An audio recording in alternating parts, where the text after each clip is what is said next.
he's getting it now.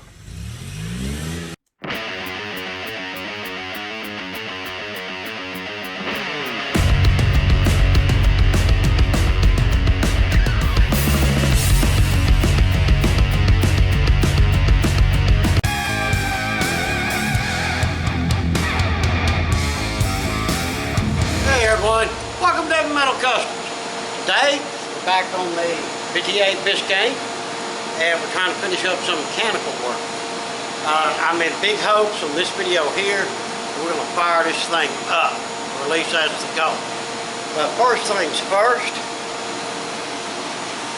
what I'm doing now, get y'all in here where you can actually see sort of what I'm doing now, is I'm putting on the carburetor. And what I've done is added a spacer to it.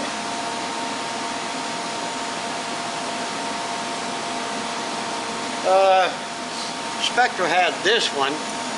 The spacer comes with two different inserts. One looks like this, one looks like that.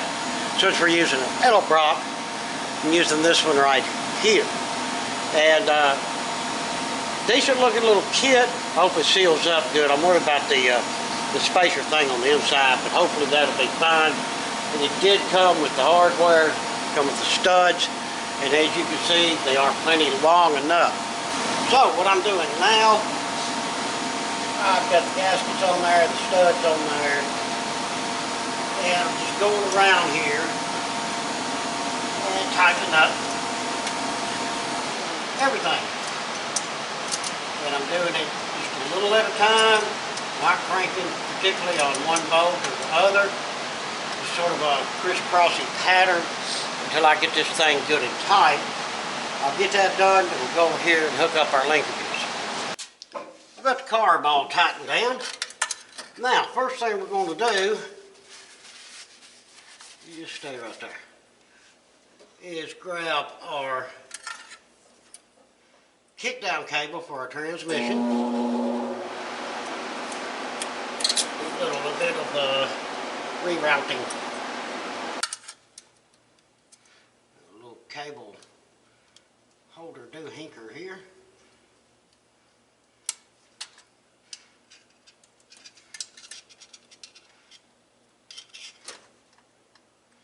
All right.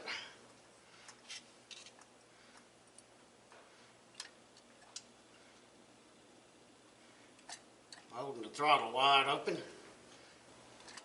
Like that set it. Tighten her down and we'll see. We also have adjustment here, guys. It's no big deal. See, we're coming open, Wow, wow. Okay, I believe that's going to catch it. Like I say, if not, no big deal. We can readjust on that. Then we got that. Now our throttle linkage. And this is where the issue happens. Throttle linkage is actually hitting this plate piece here. Let's snap it in there and just see what we got.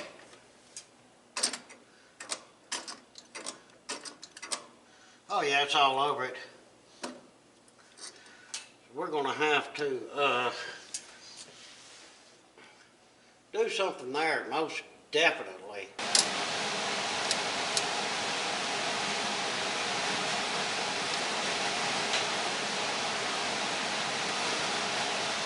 Just bend it a little bit.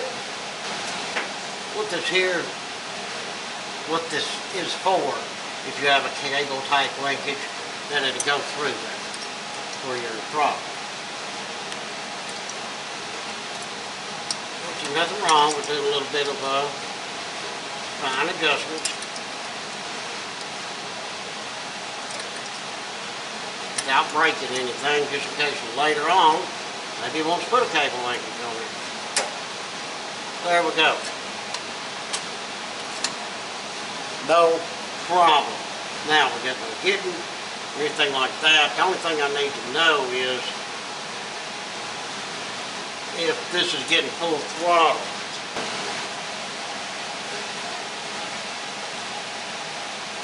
Oh yeah.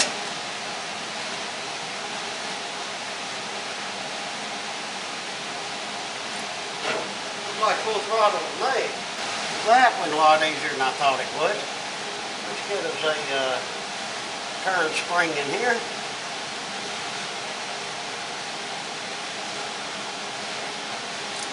I'm not a super fan of that.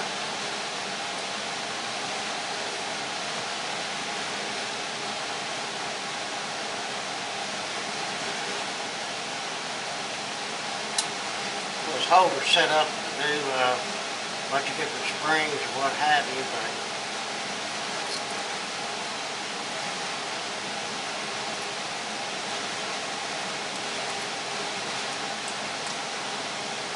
I get them both in there.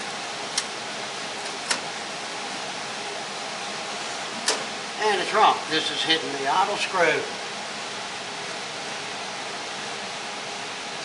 Kind of things you got to watch for, guys.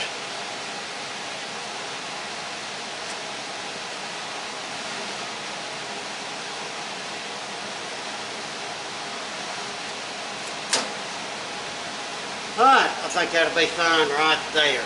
No stress. Well, that's got main parts of the carburetor hooked up. We have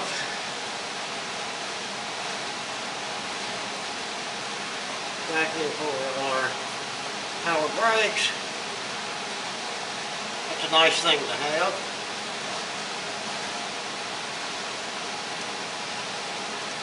Make sure there wasn't more vacuums on the back side of that, and there is not, that I can see.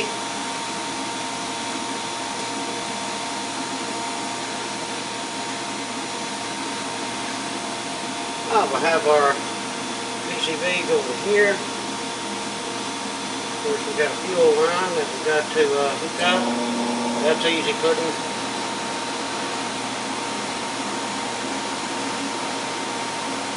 Got our fuel lines hooked up. Grab my screwdriver and pop that.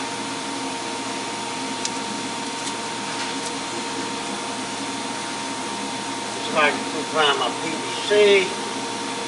Then, what else do we have? We'll have the vacuum for the distributor. That should take care of that. Alright guys, next on our list, water pump. Trying to get the camera where y'all can see as good as you can, but some of these, it's just really hard to do. Grab me 2 top bolts here. I've already got the gasket surfaces clean, silicone on my bolt threads, so I am ready to rock. Yeah, I ain't wasting no time. No moss growing underneath my feet. Alright, there's 2 top ones.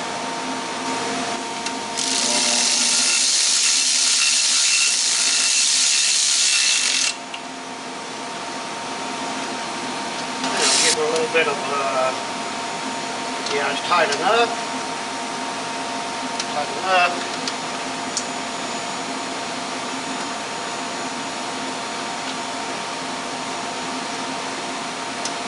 Alright, we are water pumped.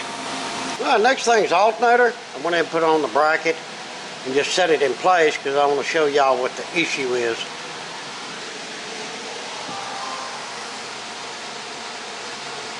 It's clocked wrong. The plug's on the other side and the high post is right there, right by the fuel line. That's not lovely at all. So what we need to do, let me snatch this off right quick, and we're going to reclock this alternator. Alright guys, bring you in there as close as I can get you.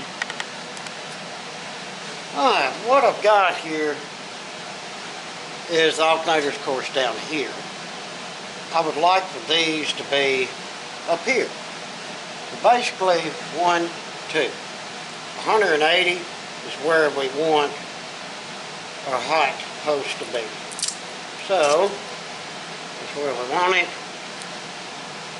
I always do stuff like this and mark it because around here, you never know. Somebody could pull up and talk to me for 30 minutes or something like that about another project, a car, a lady could need me, something.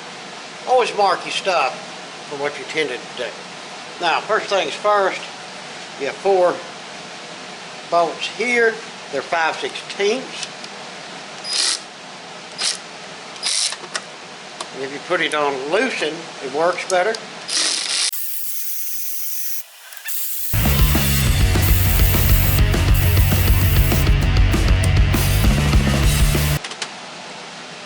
Get all 4 of them out of there.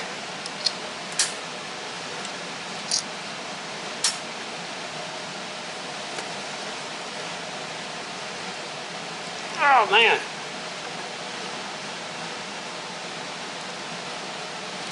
That thing's on there. Usually they pop off pretty easy, guys.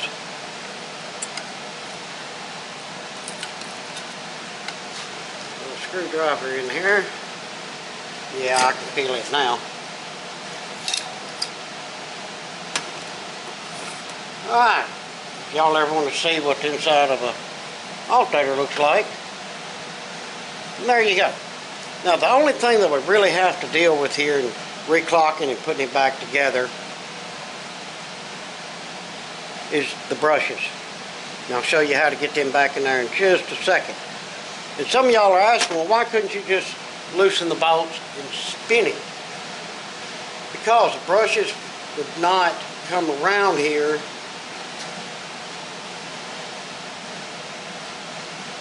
Well, I'm going to tell you the truth. I'm not sure why you can't do it that way. If it was my alternator, I would try it, but I don't want to tear something up. Maybe there's a reasoning for that or whatever. But it is what it is.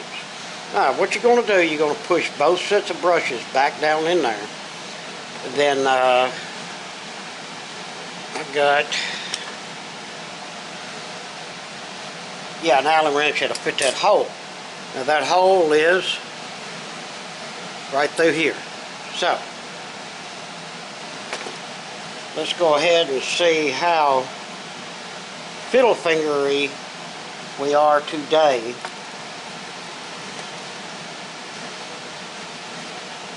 By getting these pushed back down in there.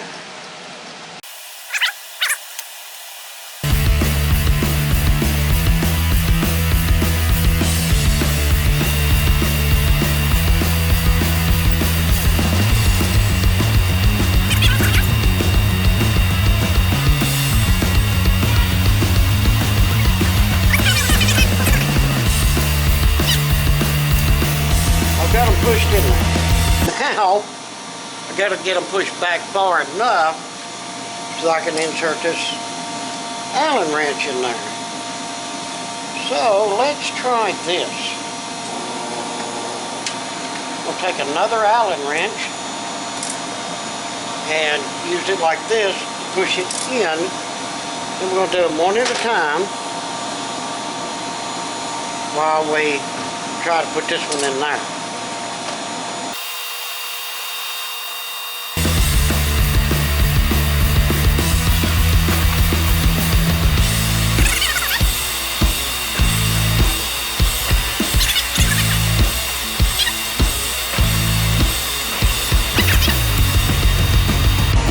Got the top. Can anybody say what a pain? That one back, we're through with it. Alright, as you see, got it coming through the back side. It's coming through there and holding both of the brushes in. Now, we want our post over here. At least that's what we thought we wanted.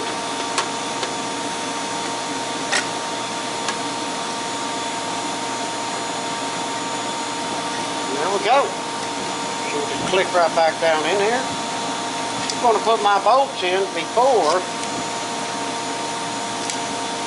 I take out that Allen wrench. Remember guys, start your bolts by hand. Don't just start kicking on them with your drill or your ratchet or whatever.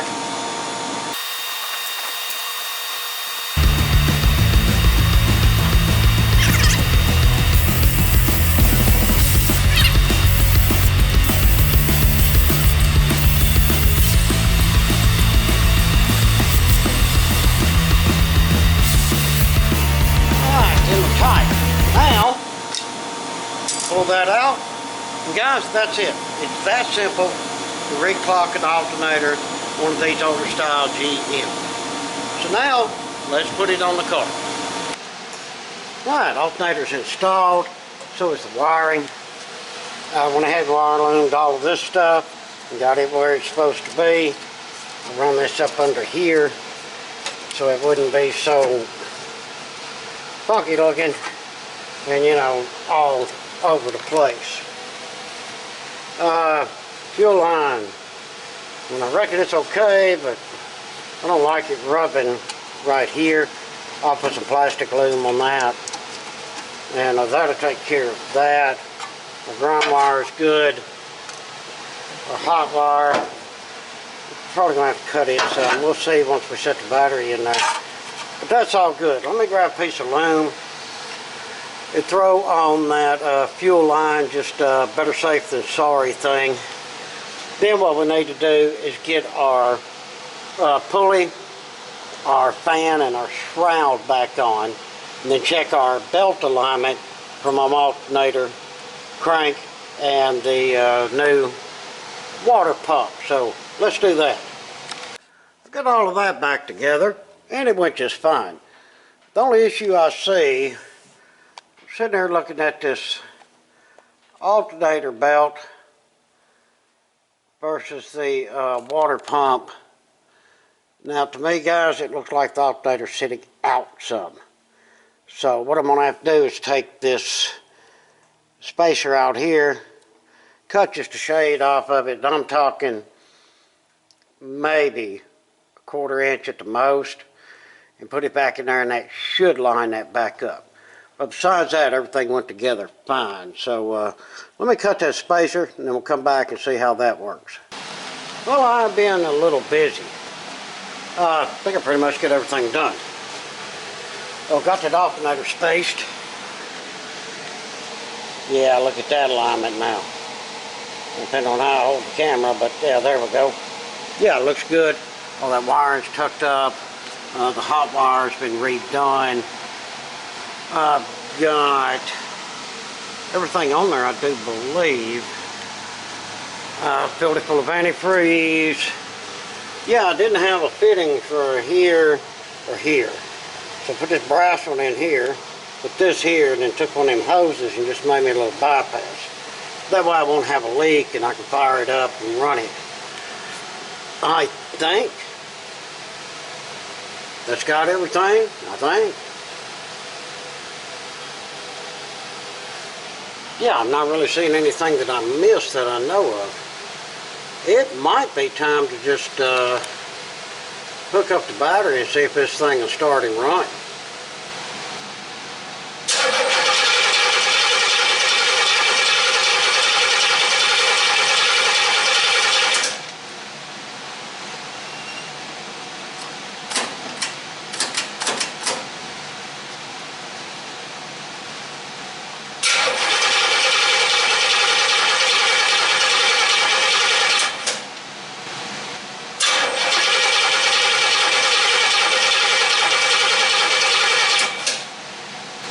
That was enough cranking. It should have hit or something by now. I assume the distributor was good. I know I dropped it in there correct. It should, once the fuel got up here, because I replaced the sending unit, you know, so it's got full fuel there for a second. Fill up lines, fill the car back up. I'm sure it's done that. The low pressure was coming up good when I was cranking, so that's a good thing. But I think we might have to dig into that and see what's going on. Fine, I ran back through it, rechecked my timing, down there in the top dead center. I've got all the plugs out, so I got the compression in number 1 and I'm on compression stroke. I just got through pulling the cap. The rotor bucket's pointed number 1. We're in top. I think the main issue is the plug. I did get them all out, and they're all looking the same. Y'all seen number 1. Every one of them looks just like that. seen these things get gas soaked and fouled out where one won't start. We just don't let it come out and crank it so I can check, make 100% sure that we get a good fire here. Besides that, grab some plugs, put them back in, and this thing should fire up without any issue. So I called around and nobody's got these plugs in stock. One parts house couldn't even order them.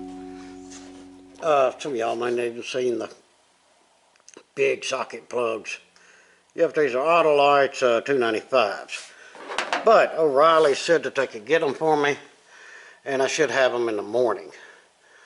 In the meantime, what I've done off camera is I got all of this wiring in here taken care of. Yeah, you can't even see it. What I did, I got all the wire line and taped it up and everything, and it's up under this lip here. And I made a little holder here, a little holder here on the inside to hold it. Just like a plastic loop thing that caught into this screw right here. And then went ahead and got the valance, the grill all bolted in. And yes, I picked up that bumper and put it in there. And also I moved bumper brackets. They were in between here, which was giving this thing a gap. So I took that apart and moved them, which I think is the proper way to do it. Not 100% sure. I'm not an expert on this sort of thing.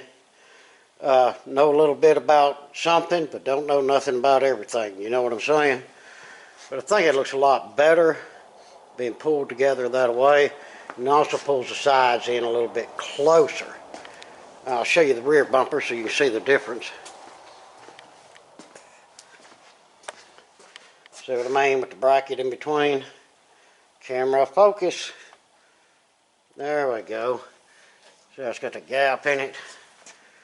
Yeah, if he wants me to, I'll take that rear bumper apart and do the same thing, which won't be that big of a deal. But yeah, that's what I got done. A lot of the electrical, a lot putting back together. Like I said, got them plugs out. Rechecked my timing. She's on. I done showed you that and whatnot. Got all of this taken care of electrically. Made me a grommet for this right here. That's a big old plug. But the grommet works pretty good. Now basically I'm waiting on spark plugs to fire this thing up. But there's still a lot of work to be done. Once it fires up and I get it tuned in, then we have to wrap up all this electrical. And then we got that lock R shifter to put in. And that's going to be quite a job. So stay tuned. We'll do much, much more. All right. Good morning, everyone. It's another day. And we have our Autolite 295s. I don't know why they got 2086 written on there. But look at it. These Autolite coppers. These are the only thing I can get.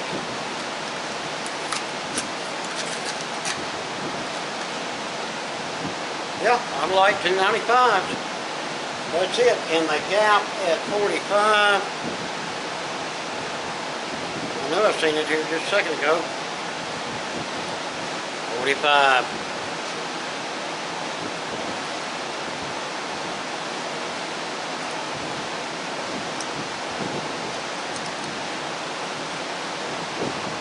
We're going to have to open up the gap a little bit on them.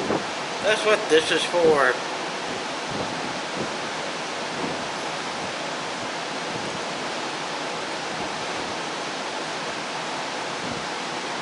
Alright, cool. Well, I'm going to run through and gap all of these and install them. And yes, I will use anti-seize compound on them. Firm believer in that. Let's compare it to the old ones to be 100% sure.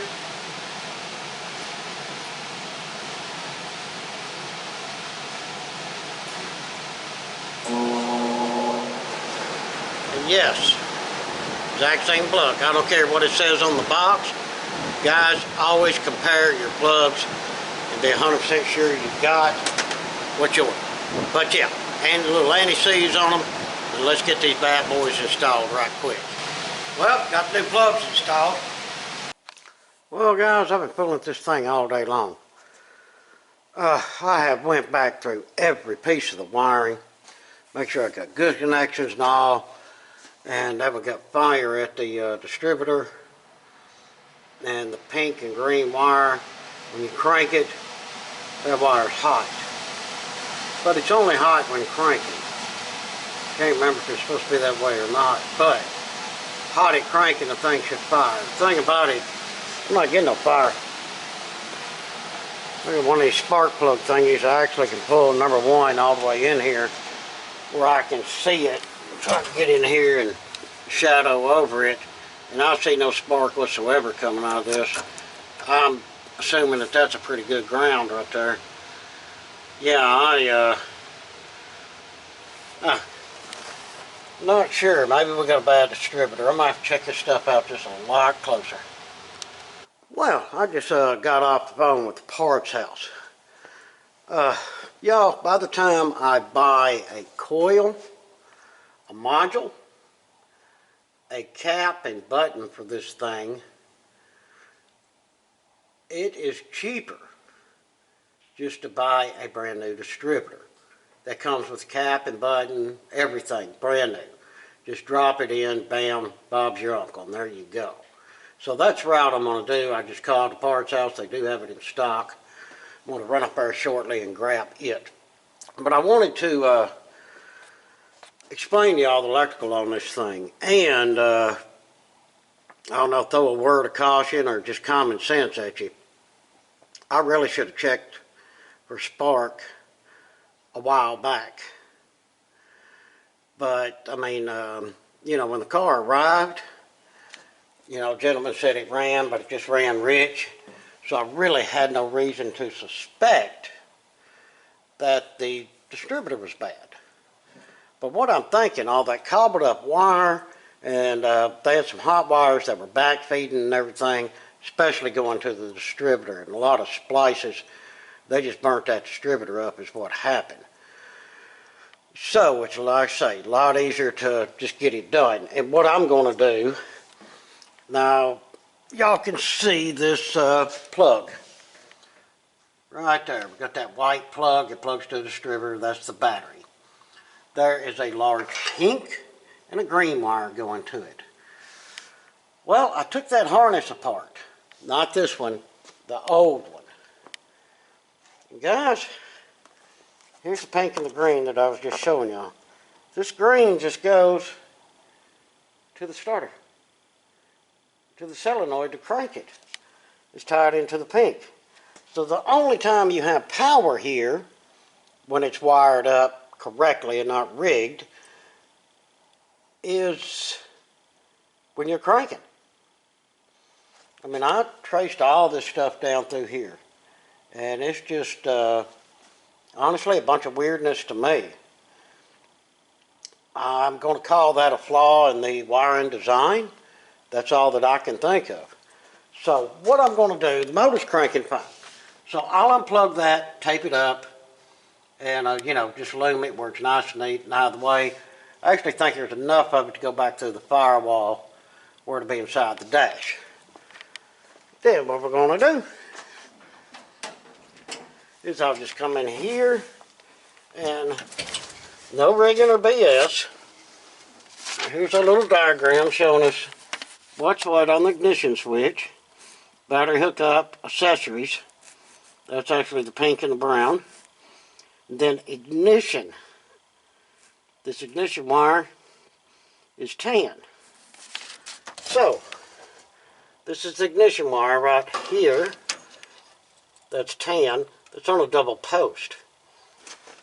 So, common sense would tell you, if that's ignition on, then there should be a wire coming from here to the distributor, where the distributor gets a straight 12 volts. And that's what I'm going to do. I'm going to make a new wire. I just wonder if the harness, excuse me, didn't come with that wire, or what was going on. But I mean, it's plain to see, there's a post there, and that is the ignition wire. So, it is what it is. So I'm going to make this new wire. I got to look around here. I don't know where the connector went for the distributor from that other harness. Hopefully it's over there in a bunch of that crap. but I want to use it, then a good connector for this. But that's the plan of action. Get this wire here done. That way we have 100% ignition when the key is on, not when it's just cranking. And we'll R&R that distributor. I will show y'all that. I don't like being redundant on things, but there's some people that just don't know.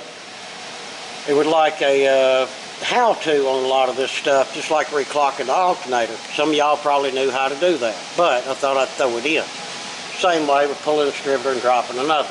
I'm going to show you how to get her up to #1 compression stroke. Pull it, drop it, keep it in time.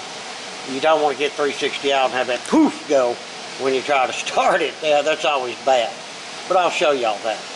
But let me gather my parts and whatnot, and we'll get busy because I really want us to hear this thing run today. Alright guys, one of the first things we're going to do, of course, we disconnected our negative on our battery post, and I pulled out #1 plug. 350 Chevrolet, this is #1.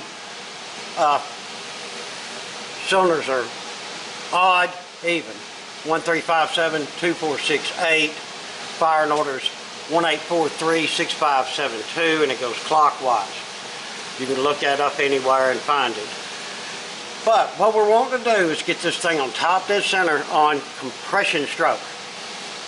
This is our timing mark here on our harmonic balancer. Then you really can't see it. I'll show you from up top when we get up there. There's a timing tab here that shows where top dead center is. For me, it's a little easier to be under the car like this. I can get a little bit better pull on it.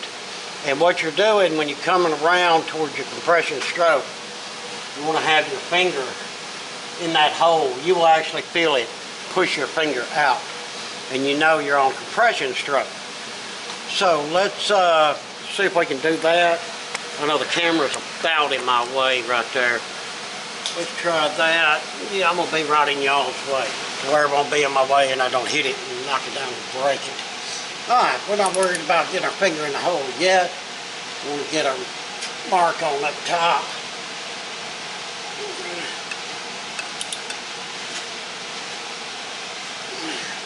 I'd say for me it's just a lot easier to do it down here and pull than bend over this car and try to push. I keep an eye on where our timing pointer mark is.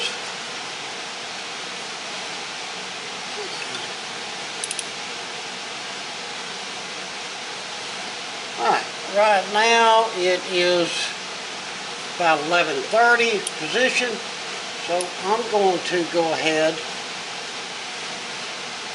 and get my finger in there and just start pulling.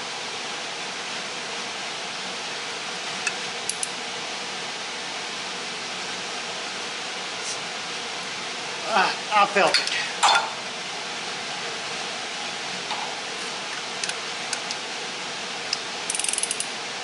It's nothing major, guys, but you just feel a little puff of air. You still like just a little bit getting to that point. That should be pretty close. Let's go upstairs and I'll show you. And here's what I'm talking about. You see that orange timing tab right there. This particular one comes to a point, and that's top dead center. Yours may be different. Just look for TDC written somewhere on your tab or a 0. Either is the same. Now, we got that. We're on compression stroke. We know we're doing the right thing. We pull all of our plug wires off. We take the vacuum hose to the distributor loose. Now we're going to pop the cap and be just 100% sure that our rotor button is pointing toward #1 plug. Alright guys, I've got 2 tabs over there undone. Need to go ahead and take this electrical connector here off, just like so. Now guys, on these caps, all you do is just grab your screwdriver, put it in the hole, push down, and turn. You'll see the little feet down there on the bottom, and that's what holds the cap. And that is that. Now we know on this distributor where it was set that this was number 1. Alright, so let's pop our cap. That's it.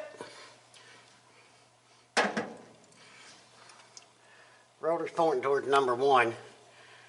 And I know what a lot of you purists are saying. Number 1 should be on the rear. Well, sometimes I'm sure it is.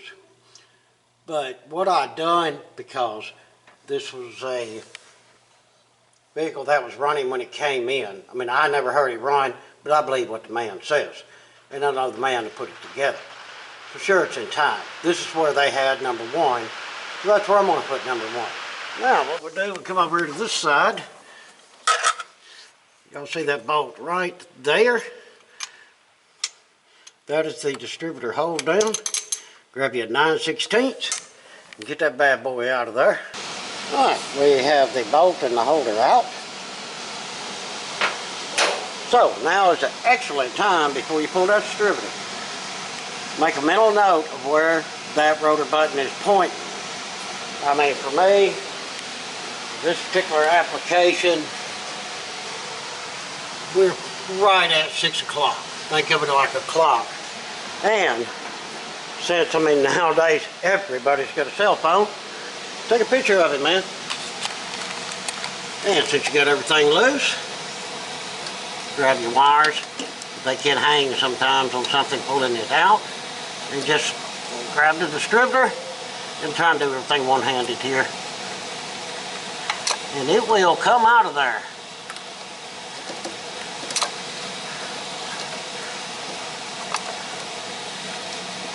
Oh.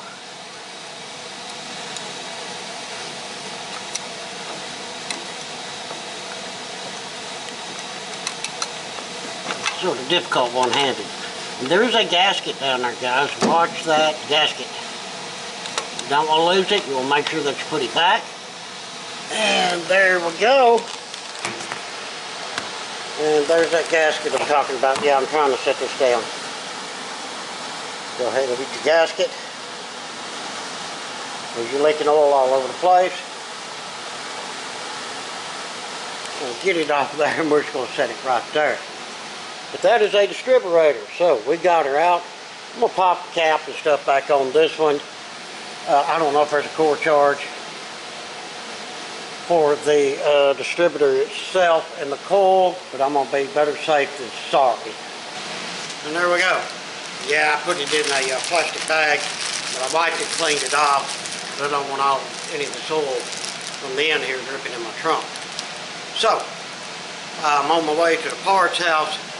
Like I say, I don't know if there's a core or not on this. Better safe than sorry. But the main reason I'm bringing it is to check the length.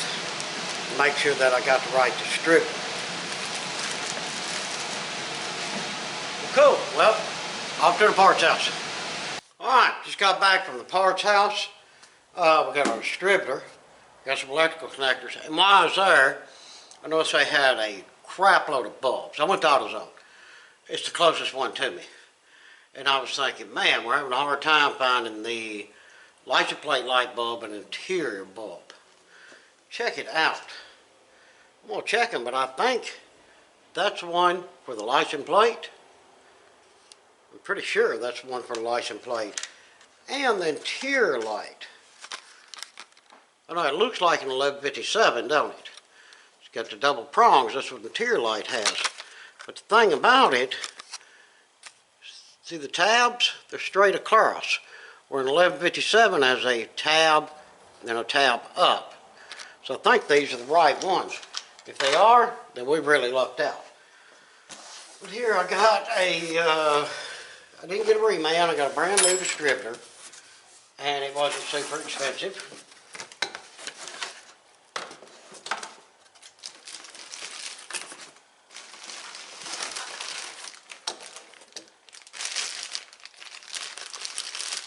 Yep, they didn't charge me extra for all this plastic, I don't think.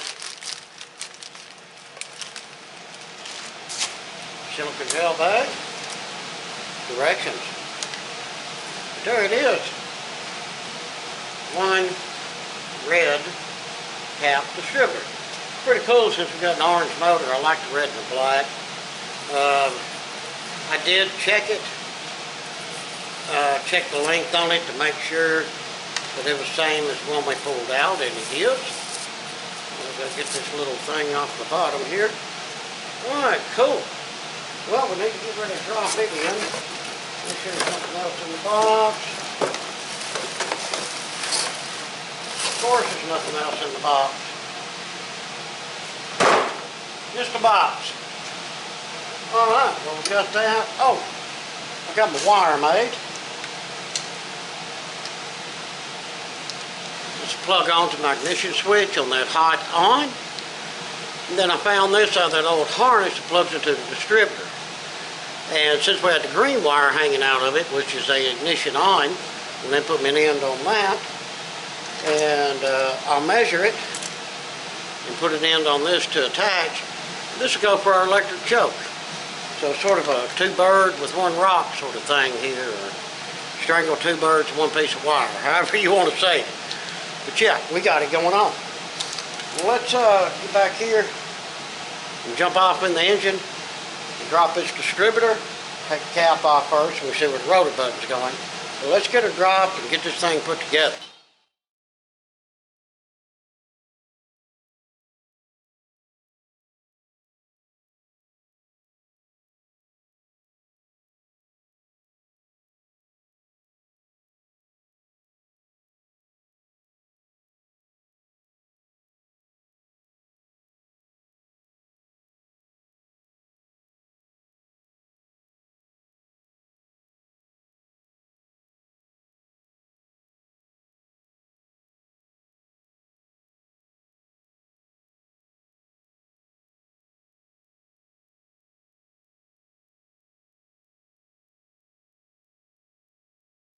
Alright guys, everything's good.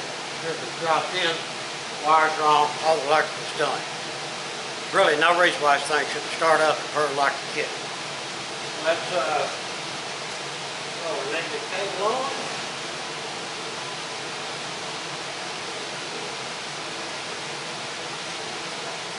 Fire this critter up.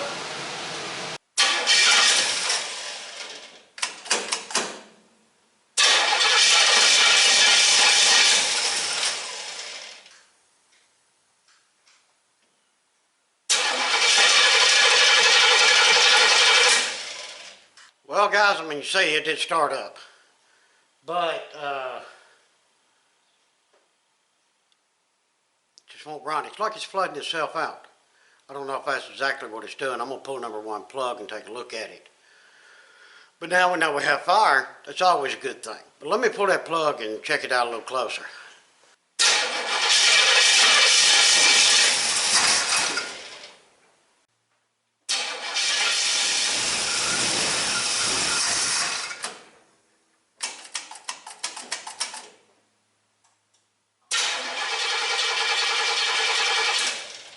Well, as you can see, it will start and it will run, but I cannot keep it running. It's, I don't think it's flooding itself. I think it's actually starving for fuel. I don't know if it's cracked in the carburetor or what have you, or if that spacer's not sealing up causing a big vacuum leak. It's hard for me to tell because it won't run long enough. But hey, it runs. So now we just got to get it to run right. All right, everybody. Customer came by Saturday, and of course he was very disappointed that it didn't run. And I explained to him I think that carburetor is just a piece of crap. Motor's not getting enough fuel. So what he decided to do, he said he had another carburetor here that I don't know, allegedly it's a good carburetor and it worked. I can't remember what he said about why he changed it out. Maybe just wanted a new one or whatever, but the reason is the reason. Well, at least he did get it all wrapped up and everything really nice and neat. And it's a basic Edelbrock, just like the one he has on there, just a little dirtier. But I figured we would just give this a try, see if it's any different. Got a good gasket on it, that's always a plus. But yeah, see if there's any difference in the outcome that we get with a different carburetor. So let me get that swapped right quick, and we will crank this thing and give her another try. Alright guys, get that other carburetor bolted on. Just to simplify things, I left out the spacer. I don't know if that spacer may have had a vacuum leak in it or not. I know an old carburetor wasn't good because squirters, instead of squirting, were just drizzling out from it. So, I hope this carburetor is good. It's ugly, it's dirty, so it probably works fantastic. But yeah, let's fire it up. I've got everything hooked up, ready to go. If she fires up, we'll gas her just a little bit. Come out here and take a look at our vacuum readings, and I need to see if that alternator's charging.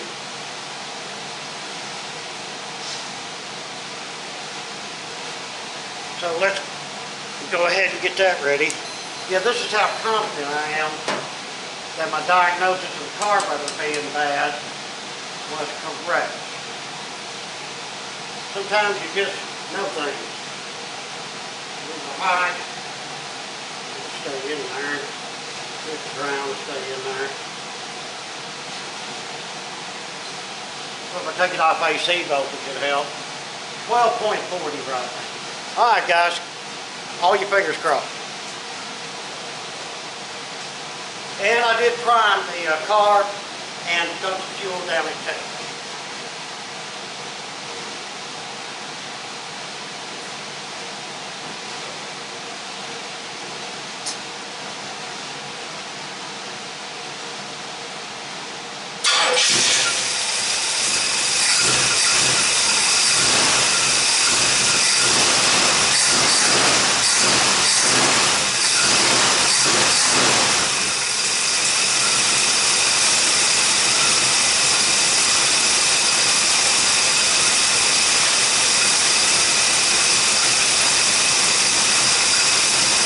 And it runs.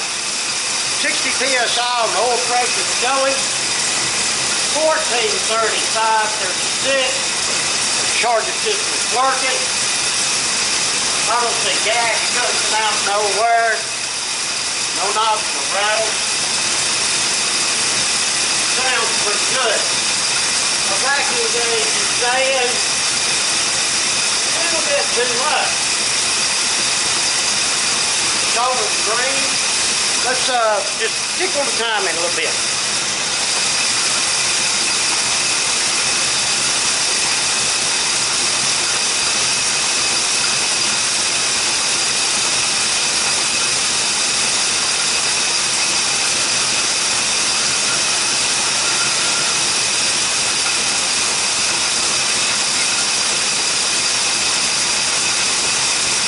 There we go. That is the peak of our green on the vacuum.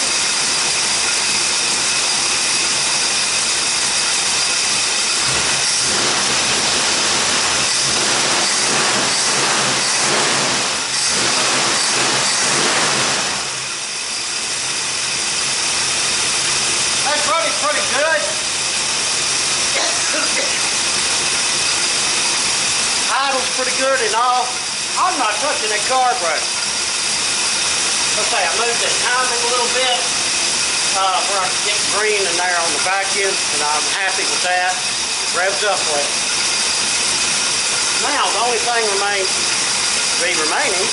is I just need to let it run a while, make sure there ain't no water leaks, then replace the water pump, intake, and the thermostat.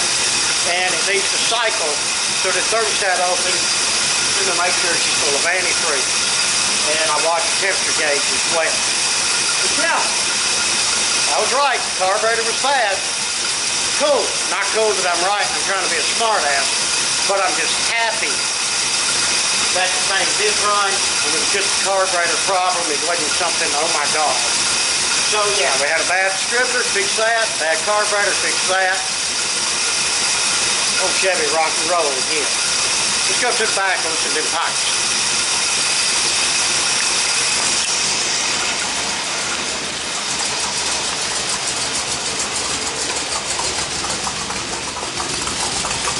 Oh yeah.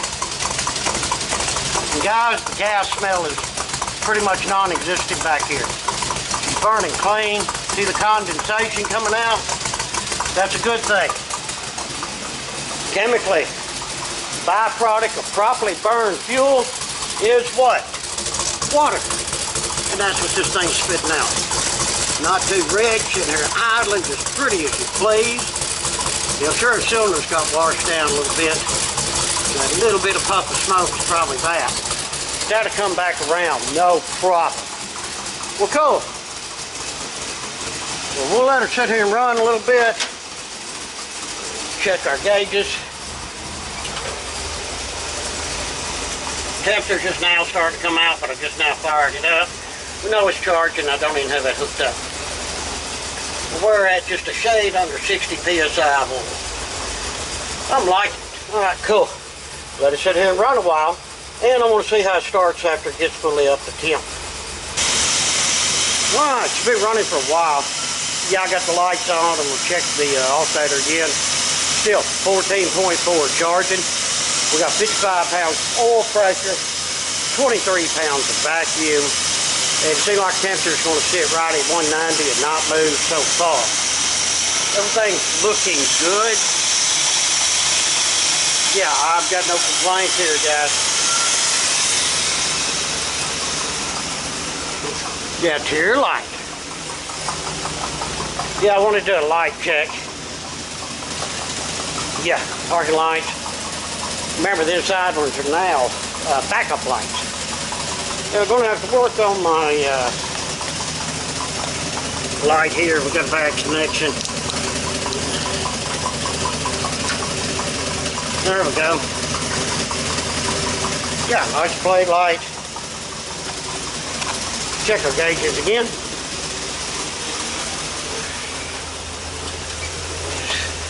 Oil pressure, yeah, about 55. The temp seems to be pretty much at 190 is where it's going to stay. I ain't fussing about that.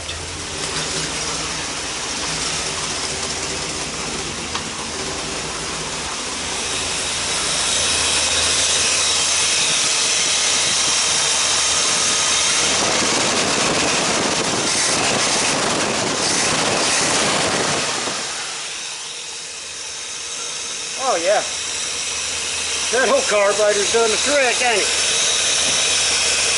Yeah guys, well I'm sure that it's run long enough for the thermostat to open. I'm going to shut her down, let her cool off, so I can do a fluid check and a leak check. Make sure there ain't no leaks nowhere or any problems like that. But yeah, I am thrilled to death. I only shut it off for like 2 minutes. I want to see how it does on a hot start. And need to check manifold vacuum. So let me hook the vacuum gauge up to the manifold and we'll check that.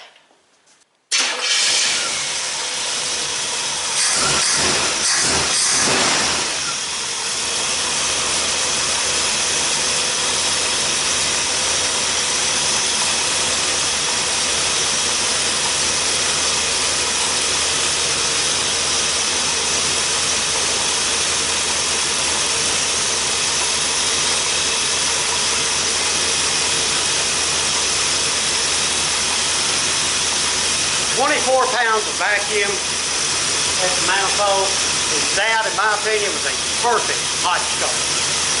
I'm digging it. Oh, I forgot that. The choke did work correctly. I was watching it, I just forgot to mention it.